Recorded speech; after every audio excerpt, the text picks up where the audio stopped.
अस्सलाम वालेकुम जी। आज हम बहस करेंगे एमसीक्यूज डिफरेंशियल ज्योमेट्री पे। तो सबसे पहले हम एक डेफिनेशन देखते हैं कि पैरामेट्राइज्ड कर्व है, इसको हम कैसे डिफाइन कर सकते हैं। A parametrized curve in R n is a map gamma such that, ये हमारे पास एक इंटरवल है alpha beta belongs to R n, यानी एन को हम टपल्स पढ़ते हैं, n tuples for some alpha beta. और अल्फा बीटा की डेफिनेशन ये दी हुई है कि अल्फा जो है वो आपका लेस होगा बीटा से, और ये दोनों आपके minus infinity to infinity contain करेंगे, यानी रियल नंबर में से होंगे। द अल्फा बीटा जो सिंबल ये है denotes the open interval, and alpha beta is defined as t belong to real numbers and alpha is less than t and t is less than beta। यानी t जो है ये हमारे पास एक पैरामीटर है जिसकी वैल्यूज अल्फा और बीटा के बीच में है। A parameterized curve whose image is contained in a level curve C is called parameterization of C या of part of C। तो सिंपल कहने का मतलब ये है कि हमारे पास एक ओपन इंटरवल हुआ करेगा अल्फा बीटा जो अप्रोच करेगा आर टपल्स को, आर एन टपल्स को विद सम अल्फा बीटा की डेफिनेशन क्या है कि बीटा आप यहाँ पे बड़ी वैल्यूज रखेंगे और अल्फा स्मॉल वैल्यूज रखेंगे। और इंटरवल को डिफाइन कैसे करना है कि उनमें एक टी एग्जिस्ट करता है जो अल्फा और बीटा के बीच में है। तो इसी डेफिनेशन को हम मद्देनजर रखते हुए हम इसके कुछ एमसीक्यूज देखेंगे कि हम उसको कैसे डील कर सकते हैं। लेकिन जी एमसीक्यूज की तरफ बढ़ते हैं। तो सबसे पहले हमारे पास एमसीक्यूज है इसका, the parametrization of a given level curve. जो हमारे पास एक कर्व है उसका जो पैरामीटर होगा वो हमेशा यूनिक होगा।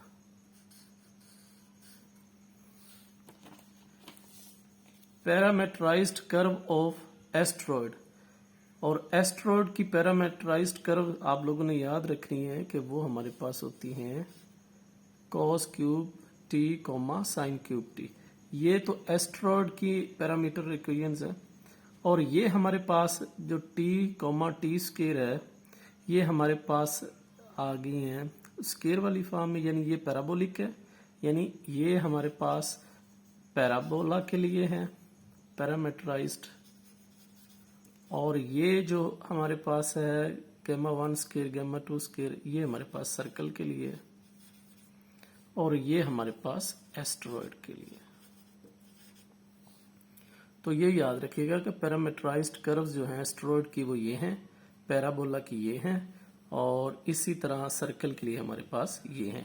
और यहाँ पे अगर क्यूबिक होता तो हमारे पास होता T T square comma t cube, वो फिर क्यूबिक के लिए हमारे पास पैरामेट्राइज्ड कर्व बन जाती। तो ये इसका एमसीक्यूज रहा। फिर हमारे पास एमसीक्यूज है, थर्ड एमसीक्यूज कि a function f such that alpha beta approaches to r is said to B.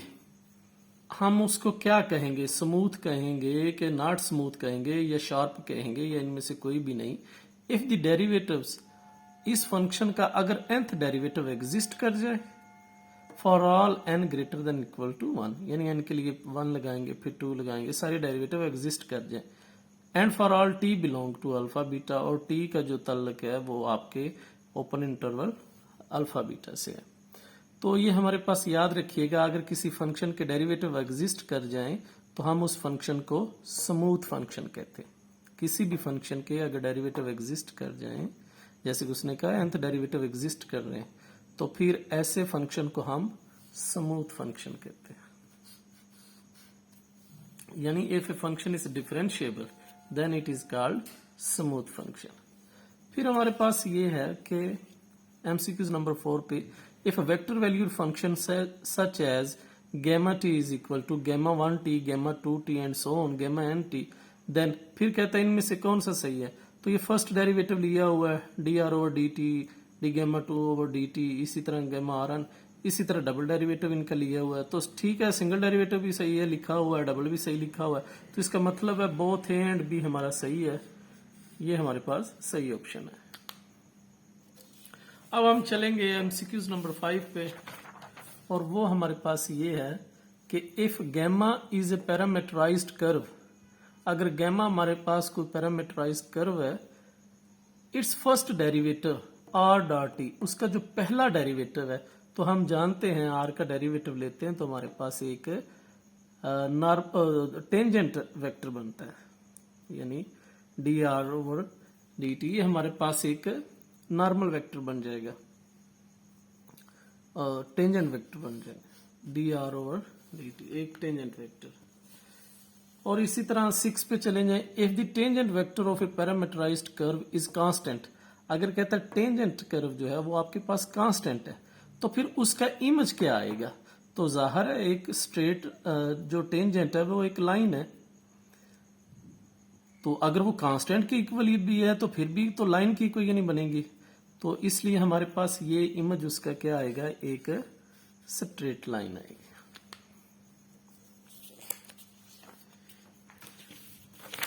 Seven पे चले जाएं कि if v vector is equal to v1 v2 and so on vn is a vector in Rn, its length is, तो हम भी किसी vector की length कैसे कैलकुलेट करते हैं? नॉर्म से मुराद ये जो हम ये नॉर्म लगाए इससे मुराद लेंथ ही होती, यानी v1 square plus v2 square and so on vn square, और साथ में स्केयर रूट ले लेते हैं, तो ये हमारी लेंथ कैलकुलेट करने का मेथड है।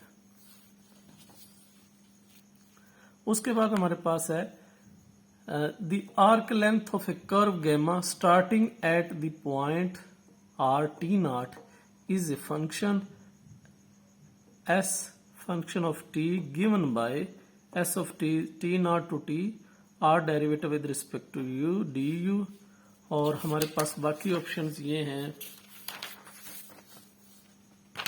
बी ऑप्शन हमारे पास ये है कि s of t naught to t double derivative, और फिर हमारे पास s का derivative with respect to u। तो सबसे हमारे पास जो ये डेफिनेशन है आर्क लेंथ की, तो इसकी डेफिनेशन जो है उसकी मैथमेटिकल इक्वेशन ये होती है कि s ऑफ t जो है वो t नॉट टू t, तो derivative of r norm into du। फिर हम 9 MCQs की तरफ बढ़ते हैं। The arc length of logarithmic spiral, तो ये एक लोगार्थमिक स्पाइरल की आपने मैथमेटिकल फॉर्म याद रखनी है कि उसकी आर्क लेंथ क्या होती है, तो वो होती है ई रेज केट। ये आपको पता है कि एक्स कंपोनेंट में कॉज होता है और वाई कंपोनेंट में साइन आता है, तो यही हमारे पास सही होगी। ये बाकी तो आपका कॉज, दोनों कॉज नहीं हो सकते या साइन पहले नहीं आ सकता, तो सबसे बेहतरीन हमारे पास ऑप्शन यही था कि arc length of logarithmic spiral जो होती है ये हमारे पास इस तरह की होती है। करो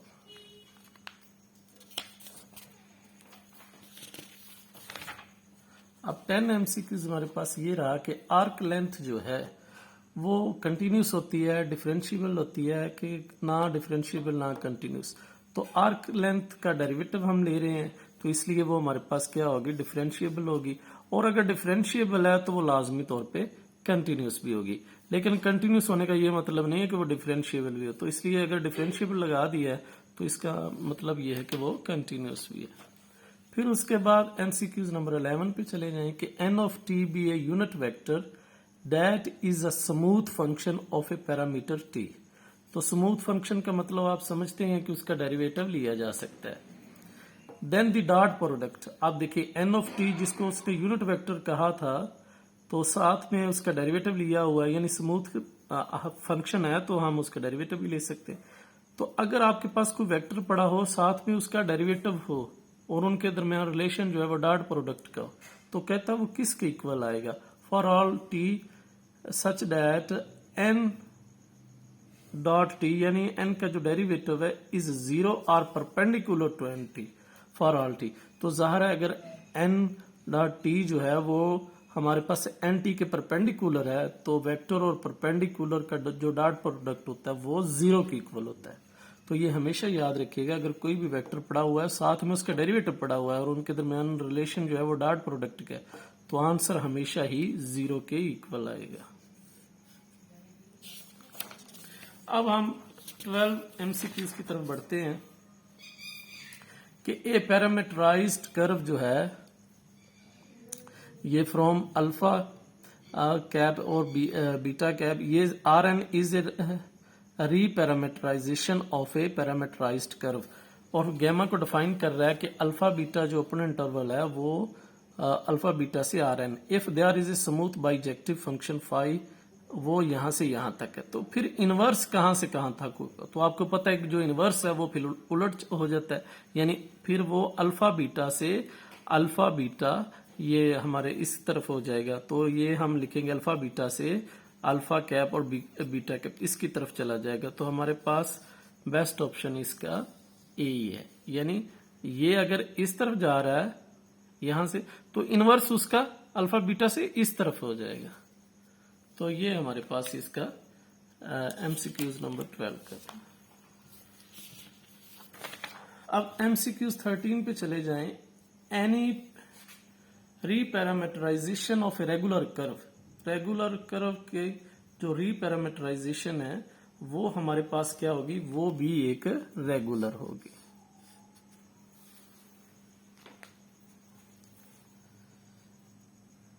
और उसके बाद हमारे पास 14 MCQs ये है कि r of t is regular curve, its arc length s starting at any point of gamma is.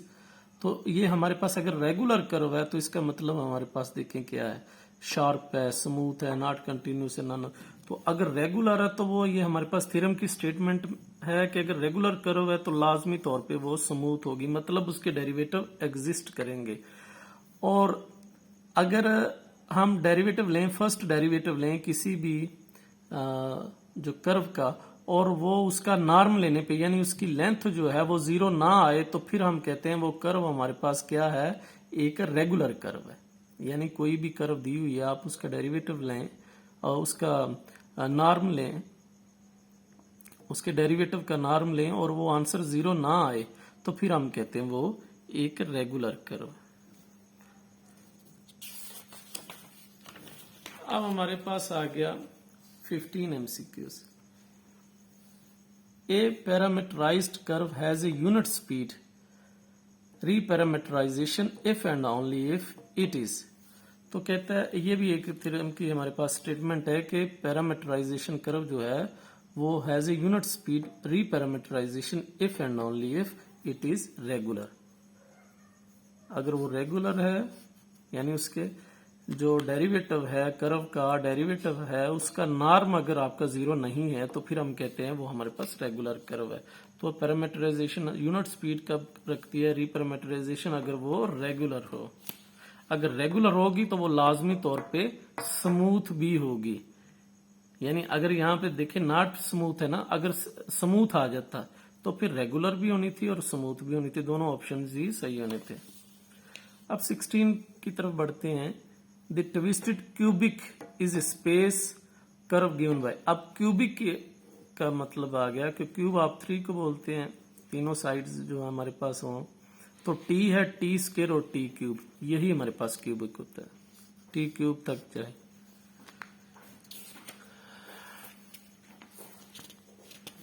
अब 17 हमारे पास MCQs है कि गैमा ऑफ टी जो है वो is equal to t comma t square comma t cube, और t का जो लिंक है वो रियल नंबर में से है। तो कहता फिर उसका जो डेरिवेटिव आएगा वो कैसे कैलकुलेट करेंगे, डेरिवेटिव का नॉर्म। तो जाहिर है हमारे पास इसका जो कोफिशिएंट है टी का, पहले इसका डेरिवेटिव ले लें, तो टी का डेरिवेटिव हमारे पास 1 आएगा, और इसका टी स्क्वायर का डेरिवेटिव 2t आएगा, और इसका 3t स्क्वायर आएगा। यानी अगर मैं इसकी कैलकुलेशन करूं तो कुछ इस तरह से कर सकता हूं। मेरे पास अगर RT पड़ा हुआ है, ये देखें, अगर RT हमारे पास है t T square T cube, तो फिर उसका डेरिवेटिव आ जाएगा 1 2t और 3t स्क्वायर, और उसका नॉर्म फिर बन जाएगा हमारे पास उसकी लेंथ के 1 square plus 2t square plus 3t square और साथ में स्क्वायर रूट। तो ये 1 प्लस 4t स्क्वायर हो जाएगा और ये 9t4 हो जाएगा। और आप जब इसको कैलकुलेट करें जीरो पे, यानी इसके नॉर्म को आप जीरो पे कैलकुलेट करें, तो फिर भी हमारे पास आंसर जो है वो जीरो नहीं आता, यानी यहाँ ये जीरो बन जाएगा, ये जीरो फिर भी 1 आ जाएगा, तो is not zero. Not zero होने का मतलब क्या होता है? दिस इंप्लाइज दैट जो आपकी कर्व है वो एक रेगुलर कर्व है, इज अ रेगुलर कर्व। फिर डेरिवेटिव आपका जीरो नहीं आ रहा जीरो पे, तो हम कहते हैं कि वो एक रेगुलर कर्व है।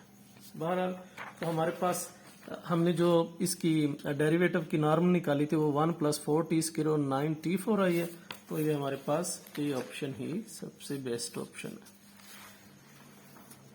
इसी तरह 80 MCQs पे चले जाएं। If r.t norm is never zero, अगर वो उसका डेरिवेटिव जीरो नहीं आ रहा, दिस इंप्लाइज, उसका मतलब फिर क्या होता है? उसका मतलब यही होता है, अभी हमने बात की, अगर डेरिवेटिव का आंसर जीरो नहीं आ रहा तो इसका मतलब होता है जो आपके पास कर्व गैमा है वो रेगुलर है। तो रेगुलर है तो फिर वो ऑटोमेटिकली स्मूथ भी होगी, तो इसलिए हमारे पास बेस्ट ऑप्शन फिर क्या बन जाएगा कि बोथ ए एंड बी, यानी वो रेगुलर भी है, रेगुलर होने का मतलब है वो ऑटोमेटिकली उसके डेरिवेटिव एग्जिस्ट करते हैं, यानी स्मूथ भी है, तो both options a and b. अब हमारे पास आ गया क्वेश्चन नंबर 19। कहता है गैमा ऑफ टी जो है वो है t² t³ और t का जो बिलोंग टू r है। Then arc length starting at, तो कहता है आर्क लेंथ आपकी स्टार्ट फिर कहां से होगी? 0 से होगी, 1 से होगी, -1 से होगी, इंफिनिटी से होगी। तो ये हमें कैलकुलेट करना आना चाहिए कि ये स्टार्टिंग हम कैसे लेते हैं, कि कहां से स्टार्ट होगी।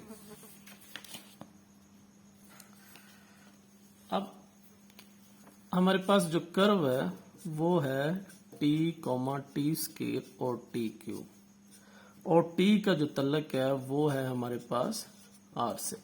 तो अब स्टार्टिंग पॉइंट क्या होना चाहिए? तो हम जस्ट क्या करेंगे कि यहां से 0 लेंगे, t में से, रियल में से 0 को सिलेक्ट करेंगे। अब 0 रखने पे ये सारी वैल्यूज क्या आ गई हैं?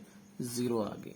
तो 0 आ गए तो इसका जिस पॉइंट पे 0 आंसर आएगा आपका, तो उसका मतलब होगा, आप देखें ना, आप 0 के अलावा ये कहीं पे भी सारा 0 नहीं बनेगा, तो इसलिए हमने 0 से स्टार्ट लिया, यानी t हमने अगर रियल में से 0 सिलेक्ट किया तो उसकी वजह ये है कि r0 पे वो 0 बन जाएगा। अब इसका मतलब ये होता है कि आपने जो आर्क लेंथ का स्टार्ट लेना था ना, जो t0 से t हम लेते हैं, वो आपने अब 0 से t लेना है।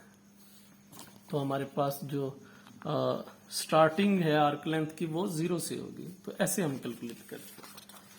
तो गैमा ऑफ टी जो है t² t³ जो है वो आर्क लेंथ उसकी स्टार्टिंग होगी 0 से, जैसे कि हमने कैलकुलेट किया है।